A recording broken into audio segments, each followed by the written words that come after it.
Thank you. Thank you so much. And I must say, one of the most inspiring, I'm Jon Schnur, one of the most inspiring moments I've had is the prior panel of learners and graduates. They represent some of the values that I think can guide us and the talent that can power us. And I've got an amazing panel here. Let me just kind of set up the context briefly and then ask our three amazing panelists to comment on this. And I think a lot of the country is focused on the AI race that the US is in against China. And can we build the AI, the data, the power grids, the infrastructure, the technology? I think earlier today, we heard some examples of how AI and data, sand and others, are helping cities solve big problems, prevent disasters, mitigate disasters, solve water problems that can actually solve longstanding and existing problems leveraging AI. But I think what we're hearing around the country, including as I've spent time I run the nonprofit America Achieves, looking at workforce issues, Virginia recently, the biggest bottleneck to actually enabling this AI strategy is talent. What is the talent strategy going to be at scale to actually the technology can guide to achieve our purposes and values and actually solve this? And I think what we had in the prior panel is some examples of the kind of talent that we clearly need at scale, that's been working, that's been effective with the values, talent to do that. So this panel is going to focus on, do we have a talent strategy at scale to solve this in this country? Where are we seeing success, like the prior panel? And then what are the barriers and what is it going to take? What are the barriers and what is it going to take to actually solve the issues like we just heard Nathan present Frontier as a leading edge example of trying to solve? So with that, I'm going to introduce my panelist. Rich Buery is the CEO of the Robin Hood Foundation, the leading anti-poverty organization in New York City, known Rich for a long time, led education organizations, led the pre-K for all in New York City. Leslie Gill runs an amazing organization in St. Louis that's helping women get ready for careers in tech, manufacturing, digital. Don Gips is the now emeritus CEO of the School Foundation, was the ambassador to South Africa, and was my boss 25 years ago when I was Al Gore's education advisor and he was running Gore's domestic policy shop. And I've never had a better boss than Don. And John deserted me to go be Clinton's education advisor, and then to be Obama's. So he's being modest in his own introduction. Well, Don, I've never had a better boss than Don. So I'm now, when sometimes you're intimidated, moderating a panel with your former boss is not the easiest thing, but here we go. So, first question is just, maybe say the opposite a little bit, but like, just yes or no, does America have the talent strategy today to actually have the talent, the values we need to actually leverage the opportunities? Do we have a strategy today? And yes or no? And why for you, including having heard the panel before, why is this so important to you? Why are you here? Yes or no to your strategy, and why is that important to you? Rich? Sure, you want a yes or no question? You want a straight yes or no? Yes or no first, then why is it important to you? All right, so well, first of all, you talk about being intimidated. Talking about national education policy with John is quite intimidating. The answer is clearly no. And that goes beyond the question of workforce development. This is our national educational infrastructure is deeply disconnected, disorganized, inefficiently funded. So the answer is no.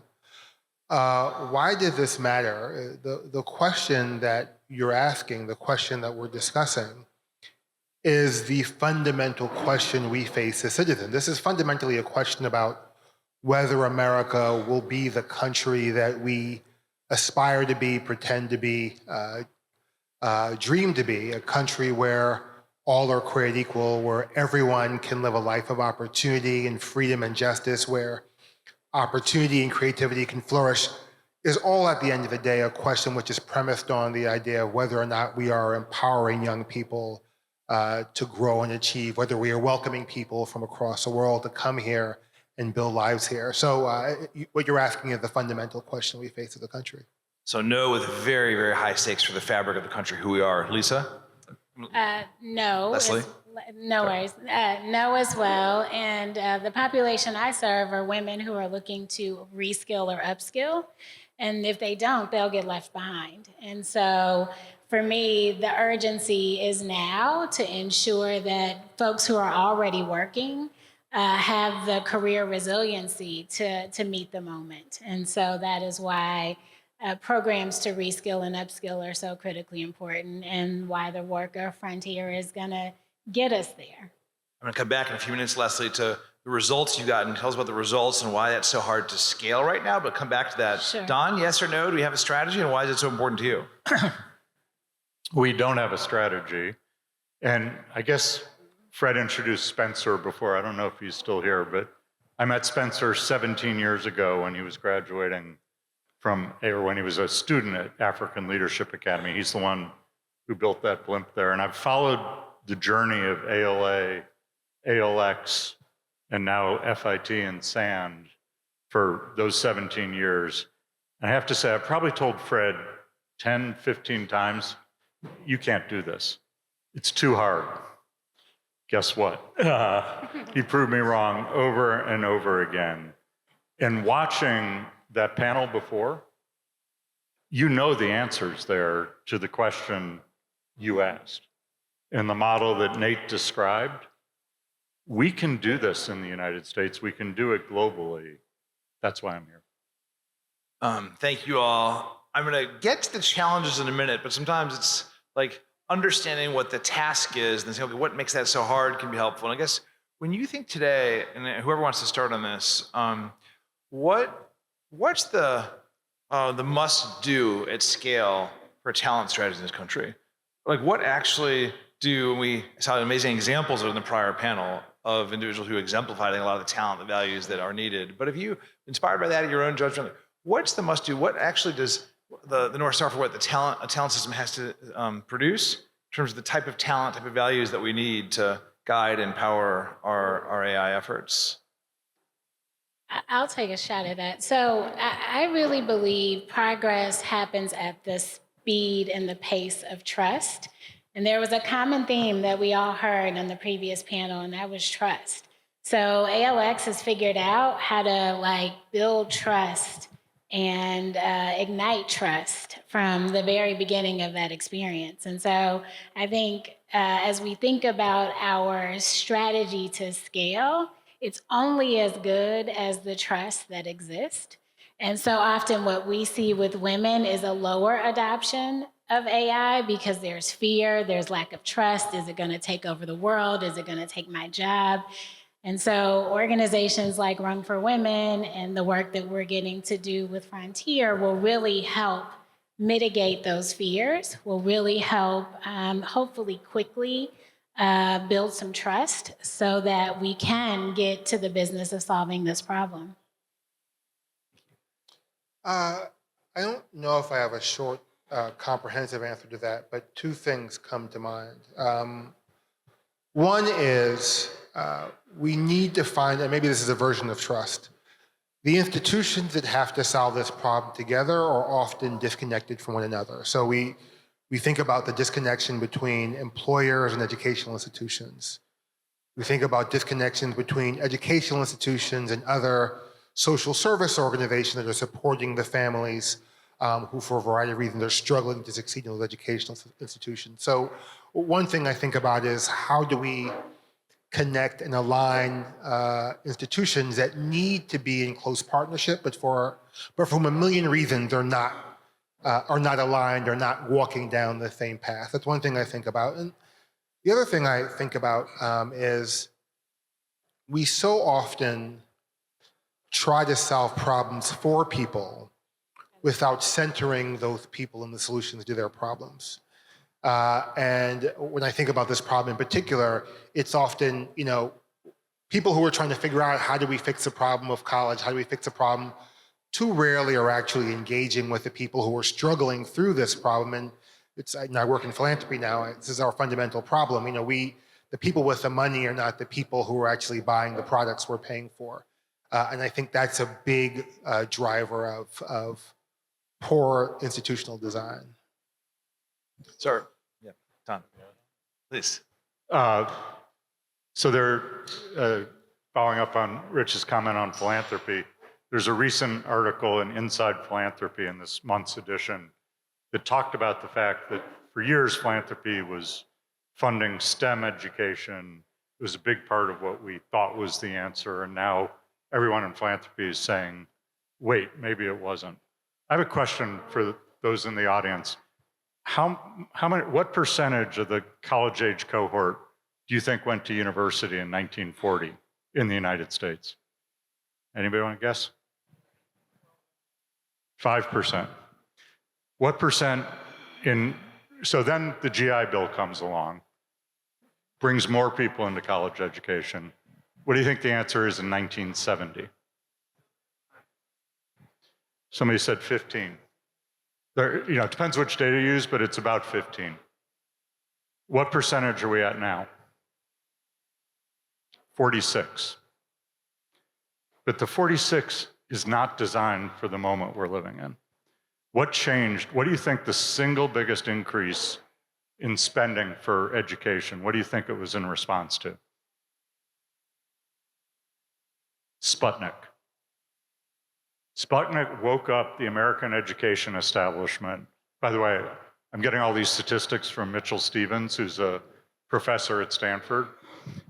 Sputnik was a huge investment because we thought we needed to invest in education to keep up with the Russians. We're now at a moment where AI is changing everything. And as Mitchell Stevens would say, we're at the end of the four-year college.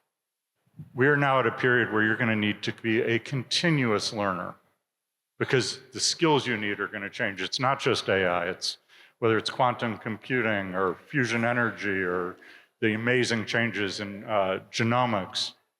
We are in a new world where we're going to need to have skills that are, the skills we're going to need to learn are lifelong learning, entrepreneurship, trust in yourself, values.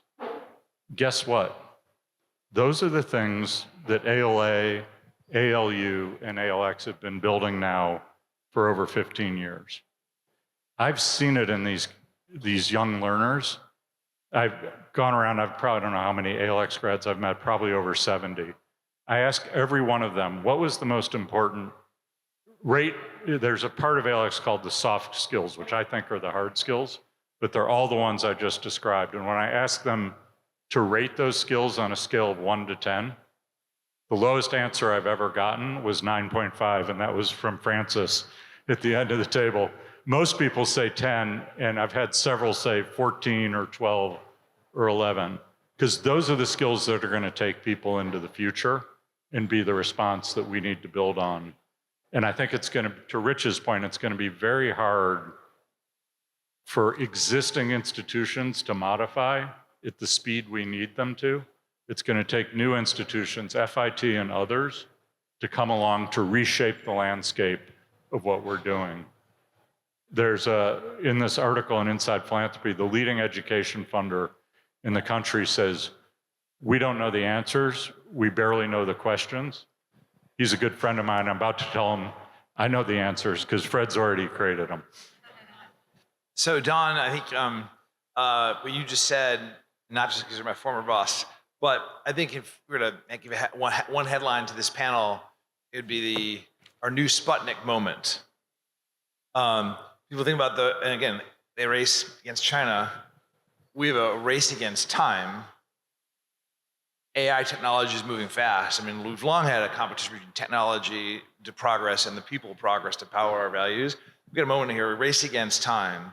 Can we actually have our values have AI technology serve us as people and powered by talent?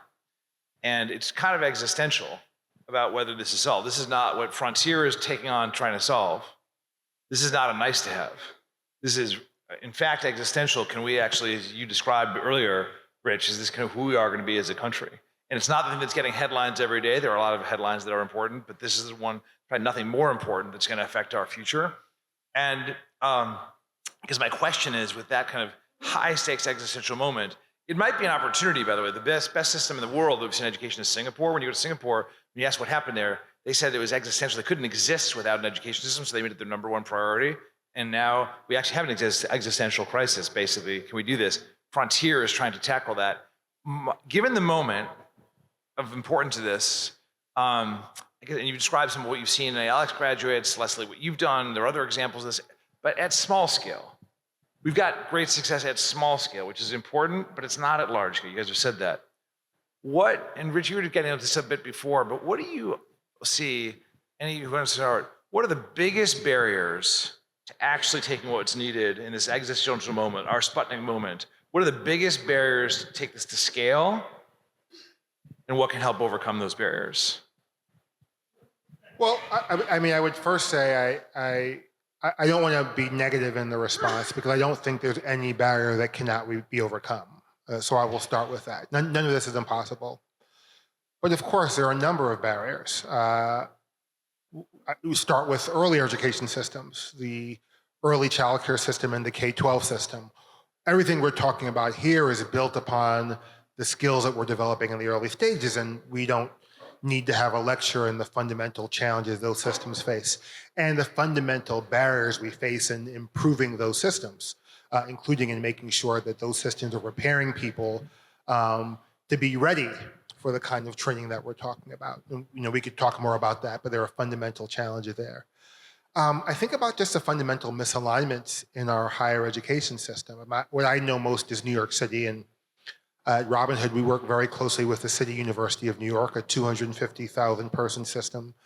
A system, by the way, which I believe 5 of the 10 campuses are shown to be some of the biggest drivers of economic mobility in the country. So this is a system which is fundamentally doing amazing, extraordinary work. I think it's the most important institution in New York City, but a system which faces fundamental challenges in responding to the moment. And there are a bunch of them, including, the chancellor of CUNY is really trying to drive a transformation right now to make sure that at the heart of what CUNY is doing is preparing students for the workforce. That's what students want, that's what their families want, but he faces real challenges. Faculty members who are resistant to changing their approach to teaching in the classroom, the fundamental disconnect between their ability to move fast enough to meet the needs of professional jobs. Just step back, fundamental structural challenges of healthcare and racism, which color everything that we do and make it harder to move systems in the path towards equity. So it's a hard question to answer because the questions are so fundamental and so profound. But again, I'll go back to where I started. Fundamental disconnect between systems, a real misalignment, I think, in the incentives that, we judge CUNY by a number of things, but we rarely judge them by the employment of their graduates. And so I think trying to solve those misalignments, I think is one of the first things we have to do to have a solution. I think it's a great point. I'm going to fast follow up to Leslie and to Don. And you got identified a number of very important issues, all related. You really can't actually have a talent strategy without a multifaceted talent strategy, looking from early learning to health systems to like races. I mean, this is higher ed. This is that's true. Talent strategy is multi-pronged. For the next, we got 17 minutes. And for the next 17 minutes, we focus on the part that you were describing, which is really in some ways, the kind of the higher education portion of that, for like how to help people, young people move into good jobs, starting new ventures, people who need to move and change as the economy is changing. And in that system you described, and CUNY is an example where CUNY's had some real successes. But to me, CUNY is an example of where you can be both moving ahead and falling behind at the same point. Like CUNY is moving ahead because it's made progress, but it's falling behind where the future is.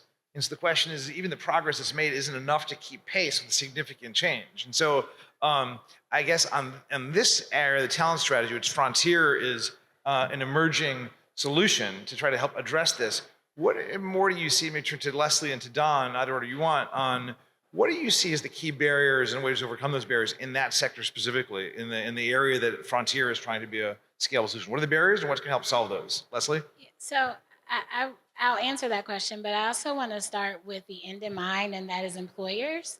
And so often we're seeing that employers don't yet know what they need because AI is moving at such lightning speed that employers across industries are like, we don't know.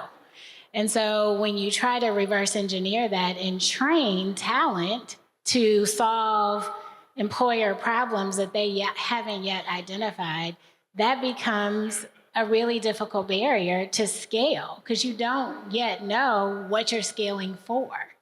And so, our work is really focused on career resiliency. So how do we give our participants those baseline skills that employers are looking for right now, overcome the fear factor, and train them so that they can do better in their current jobs. I know, Frontier is looking to solve a problem for young people, but we have a current workforce that is not ready for what is here and what is coming. And so there's a whole faction of people who have to be retrained and upskilled to be able to meet the demands of right now.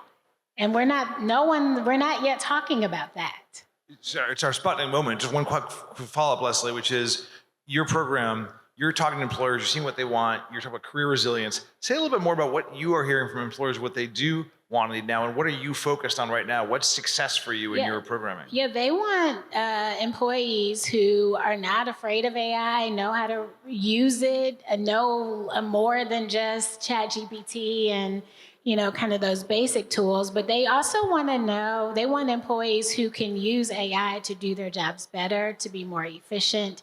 And those are skills that people just don't have, right? Because if you've been out of a formal education setting and only in the workplace, employers aren't training you because they don't know what they don't know. And so that is why for us and our partnership with Frontier is such a pivotal moment to solve for what do current employees also need to be ready for this moment and what is coming. Young people will adapt, right? Because they grew up with this technology. But those who've been in the workforce and haven't had that opportunity to adapt, where are they going to get it? How's it going to come?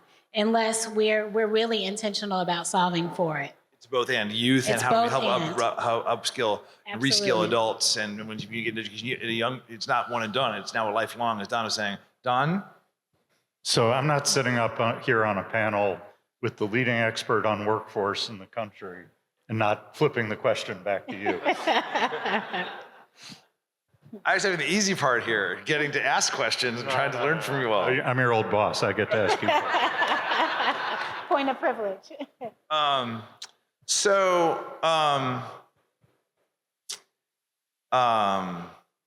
think there's a shared sense of what employers are aligning to what the jobs are and to actually have people have good lives now and in the hard to predict future is crucial. It's how do you actually give people the skills to get jobs, start jobs, launch things? It's practical. And that's changed, what's needed for that has changed a lot since even 10, 15 years ago. It's changing fast. And we don't have a system today, I think we're saying, it's aligned to that. We have a system that was built for a different purpose. We do not have a system that was built we have a system that was built for the slow speed of the industrial age. And every 10, 15 years, it would change a bit and it would align to what's changed. And now, even pre-AI, education training wasn't keeping up. And now in the age of AI, it's definitely not keeping up.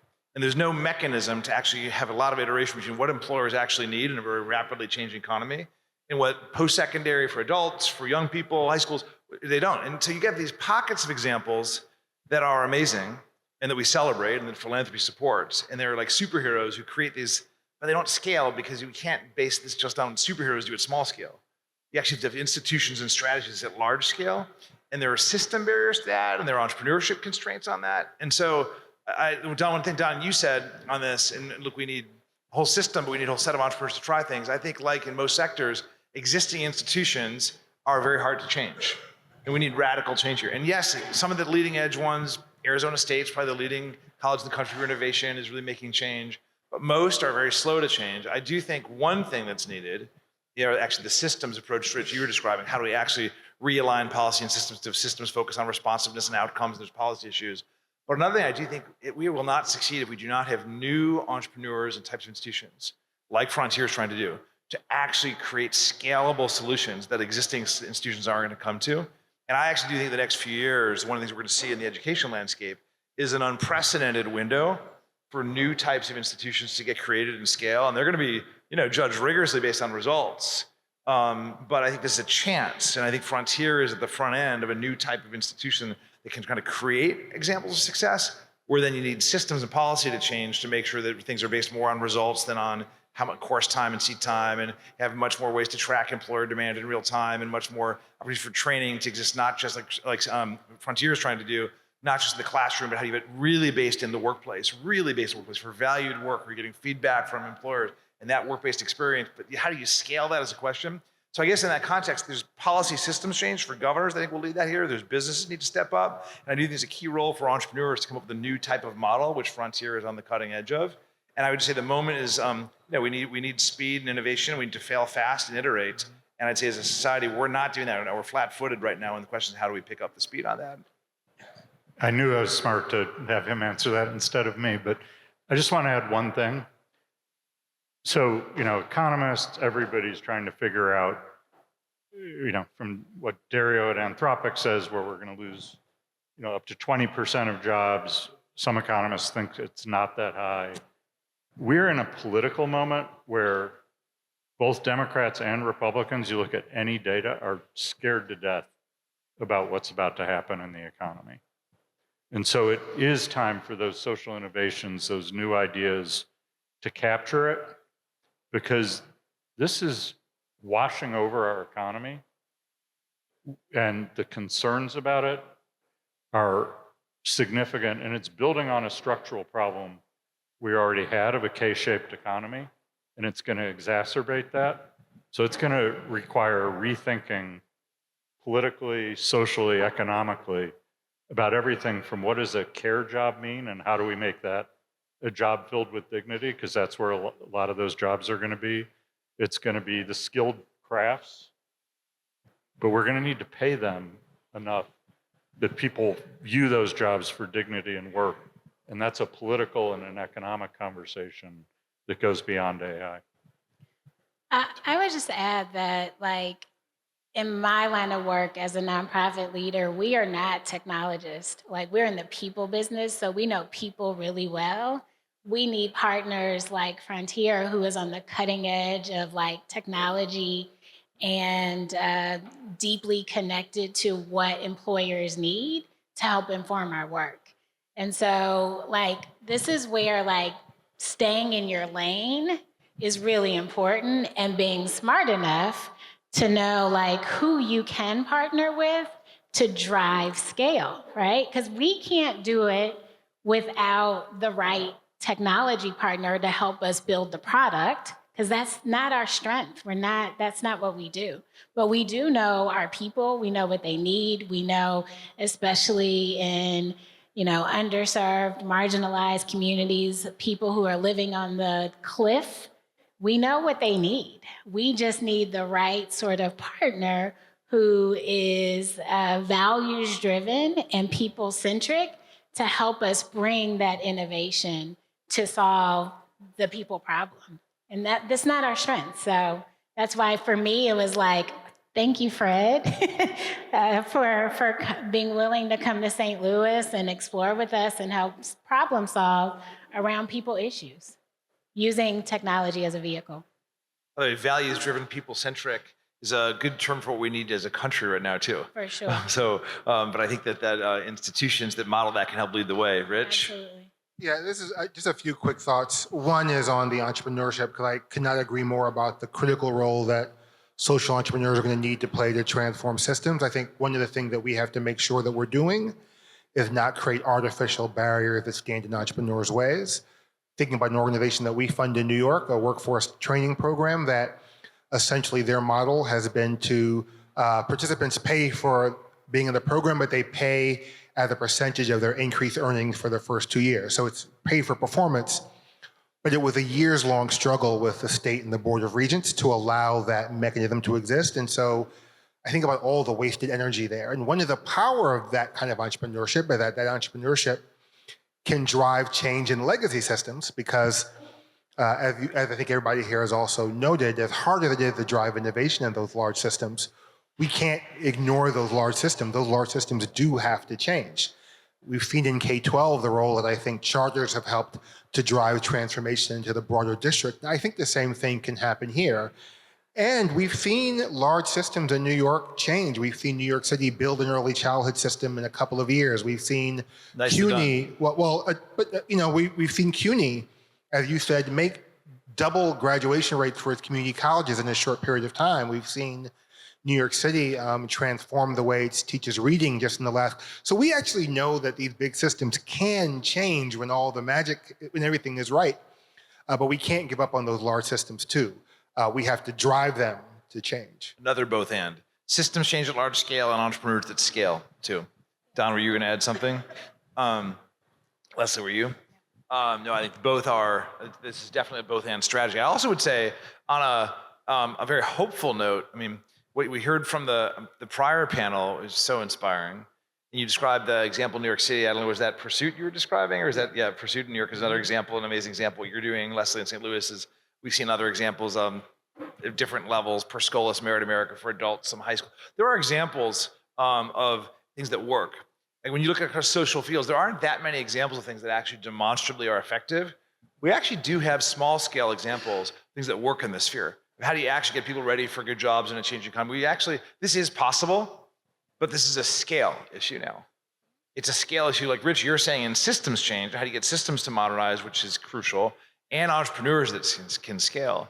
And I do think this is where Frontier is, along with a system strategy. Frontier and other entrepreneurs that come in really have the potential to both create scalable models that work and also challenge and disrupt the current system. Absolutely. So the stake of success, actually in this new Sputnik moment, for the systems change, but also for entrepreneurial efforts like Frontier, is pretty high if we get for us to align our values, our talent to this AI strategy. The stakes are pretty high. This is no small thing.